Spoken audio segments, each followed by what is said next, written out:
میرے محترم بھائی اور بہنوں، حج آدم علیہ السلام سے شروع ہوا ہے۔ عبادات میں کوئی اجتہاد اور عقل نہیں، جیسے اللہ نے کہا ہے ویسے کرنا ہے۔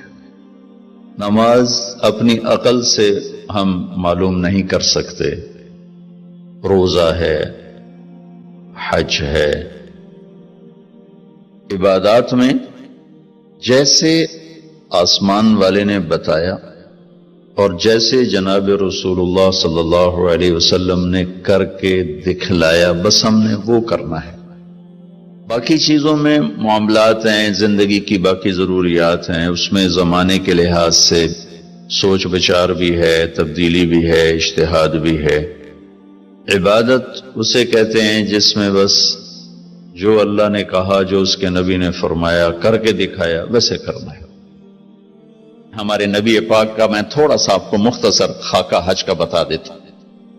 جناب رسول اللہ صلی اللہ تعالی علیہ وسلم نے حج کا جب اعلان فرمایا، یہ 10 ہجری، تو اطراف سے قبائل جمع ہوئے، کوئی 12,000 کا مجمع اکٹھا ہو گیا مدینہ میں۔ 25 تاریخ کو بروز ہفتہ آپ نے نماز ظہر سے پہلے غسل فرما کے 2 چادریں احرام کی نیت کے بغیر 2 چادریں باندھ، کرتا بھی اتار دیا، تہمد بھی اتار دیا۔ سحارا ایک بستی ہے جو آج کل مسقط میں آتی، وہاں سے ایک کپڑا آتا تھا، اس کی آپ نے 2 چادریں لی۔ پھر آپ نے ظہر کی نماز کے بعد اپنے پورے قافلے کو لیا، ذوالحلیفہ جس کو آج کل ابیار علی کہتے ہیں، یہاں آپ نے آ کر قیام فرمایا، اور عصر، مغرب، عشاء اور فجر اور ظہر 5 نمازیں آپ نے یہاں ادا فرمائیں۔ آپ گزر رہے تھے کہ جبریل ہے کہ یا رسول اللہ، اللہ فرما رہے ہیں یہ پاک وادی ہے، یہاں آپ قیام فرمائیں۔ ایک رات کی قیام کے بعد صبح آپ نے فجر کی نماز کے بعد غسل فرمایا، خوشبو لگائی، اپنے بالوں کو تیل لگایا، پھر شہد لگایا۔ شہد گوند کا کام دیتا ہے، چونکہ اب ننگے سر جانا تھا تو بال بڑے تھے، آپ کے شانوں تک آئے ہوئے تھے، تو آپ نے ان کو شہد لگا کے نا وہ جوڑ دیا، آپس میں جوڑ دیا۔ اور عائشہ رضی اللہ تعالیٰ نے آپ کو خوشبو لگائی۔ جسم پہ خوشبو لگا سکتے ہیں احرام سے پہلے، احرام کے کپڑے کو نہیں، جسم پہ خوشبو لگا سکتے ہیں احرام کی نیت کرنے سے پہلے۔ بالوں میں، مانگ میں آپ نے خوشبو لگائی۔ پھر اس کے بعد آپ نے ظہر کی نماز ادا فرمائی اور آپ اونٹنی پہ سوار ہوئے اور قبلہ رخ ہو کر آپ نے کہا لبیک حجۃ اللہم لبیک۔ آپ نے حج کا احرام باندھا تو جبریل آئے کہ یا رسول اللہ، اللہ تعالیٰ فرما رہے ہیں عمرے کو شامل فرمائے۔ وہاں سے آپ چلے، آپ کے ساتھ کوئی 12,000 کا مجمع تھا، اور آپ ملل میں آپ نے قیام فرمایا۔ ملل سے نکلے اور روحا میں پہنچے۔ روحا میں کنواں ہے، وہاں 70 نبیوں نے قیام کیا ہے حج کے دوران، حج پر جاتے اور آتے ہوئے۔ وہاں آپ نے بھی قیام فرمایا، رات بھی ٹھہرے۔ روحا سے چل کر آپ افایا پہنچے، افایا سے عرج پہنچے، عرج سے ابوا پہنچے۔ ابوا پہنچے تو سامنے بستی تھی جہاں آپ کے سارے انتظام کیے گئے تھے رہائش کے، اور یہ قافلہ 12,000 کا اب 60-70,000 کا ہو چکا تھا۔ تو ابوا میں آپ کی والدہ کی قبر ہے، حضرت آمنہ رضی اللہ تعالیٰ عنہ کی قبر مبارک ہے۔ تو آپ سڑک سے یوں ہٹ گئے، اندر پہاڑوں میں چلے گئے۔ اکثر مجمع تو نیا تھا، انہیں نہیں سمجھ میں آیا کہ اللہ کے نبی اندر کہاں جا رہے ہیں۔ چندے کو پتا تھا کہ آپ کہاں جا رہے ہیں، تو آپ چلتے چلتے چلتے چلتے چلتے ایک جگہ آپ نے اونٹنی کو بٹھایا، کوئی وہ 70-80 فٹ اونچا پہاڑ ہے، تو وہاں سے آپ اوپر چڑھے۔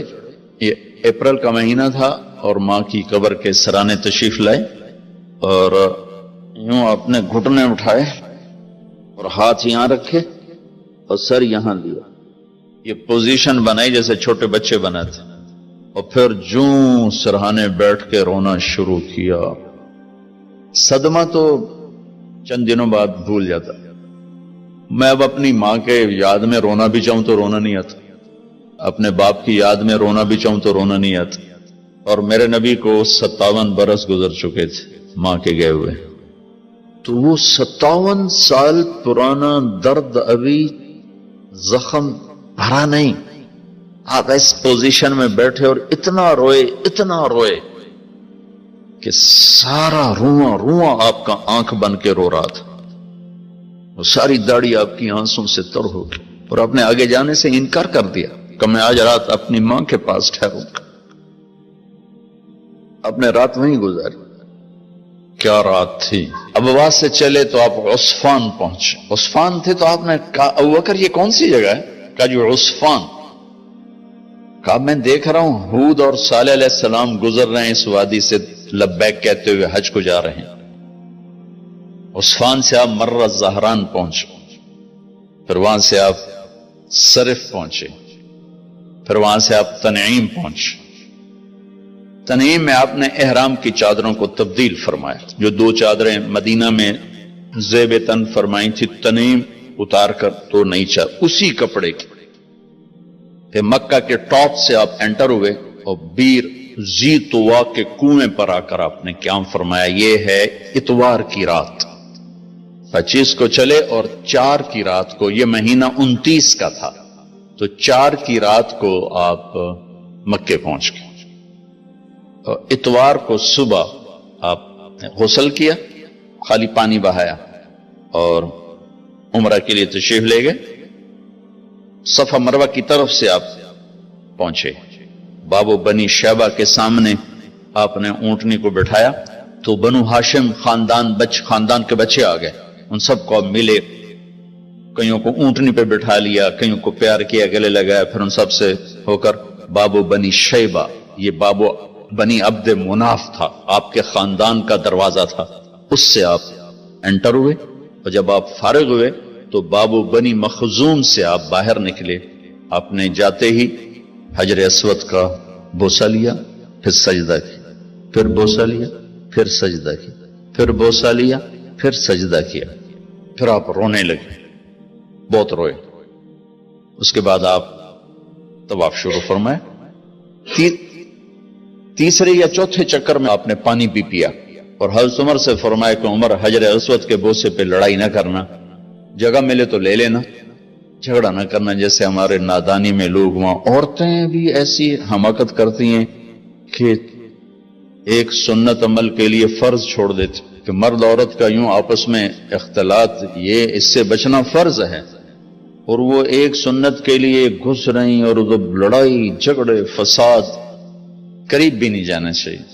اللہ کے نبی نے استلام کیا، جب رش ہو گیا تو آپ کے پاس ایک لکڑی تھی، وہ دور سے یوں لکڑی کو لگا کر اور اس کا بوسہ لے لے۔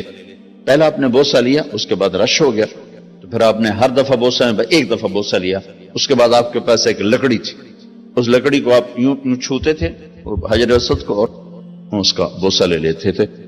بوسہ صرف ایک دفعہ، پھر جب آپ نے 2 نفل پڑھ لیے اور تشریف لے گئے صفا مروہ کے لیے، تو پھر حجر اسود کا بوسہ لیا اور آپ نے جا کر صفا مروہ پہ 7 چکر پورے کیے۔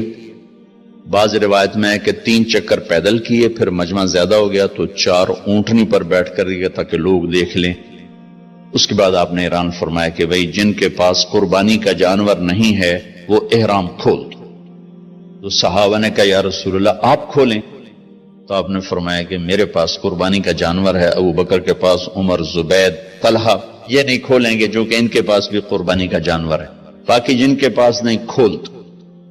تو سب نے کھول دی، اور حج افراد بھی تمتع بن گیا، حج قران بھی تمتع بن گیا۔ اب نہیں ہو سکتا، اب جو نیت کریں گے وہی کرنی پڑے گی، لیکن اللہ کے نبی کا خاص حکم تھا تو سب کا حج تمتع بن گیا۔